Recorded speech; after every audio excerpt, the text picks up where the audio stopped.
আর এই যে এই জিনিসগুলো একটু ভেঙে দেওয়া মানে দরকার আর কি। হ্যাঁ, এই যে দেখেন, এইটা ভেঙে দিবেন, এইটা ভেঙে দিবেন, এই কুশিটা, মানে এটা নতুনটা।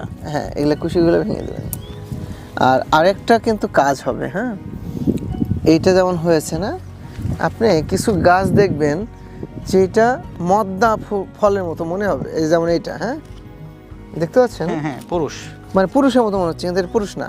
এরকম ধরেন একসাথে 3-4টা করে ফুলের সাথে ফল বের হবে, একটু এটা না বড় হয়ে যাবে ইয়েটা, এই যে এই বোটাটা, হ্যাঁ যখন বড় হয়ে যাবে তখন এই সাইডে 3-4টা ফালাই দেওয়া, মাঝখানেটা রাখলে এই ফলের সাইজ বড় হবে এবং এটা টেস্টটা বেশি ভালো। ওটা পুরুষ না, ওটা উভয়লিঙ্গ টাইপের পেঁপে। 100% সব ফিমেল হবে এটা কেউ বলতে পারবে না, মানে সবগুলা গাছই ফল দিবে এটা নিশ্চিত, কিন্তু কিছু হবে হচ্ছে মানে উভয়লিঙ্গ 20 থেকে 30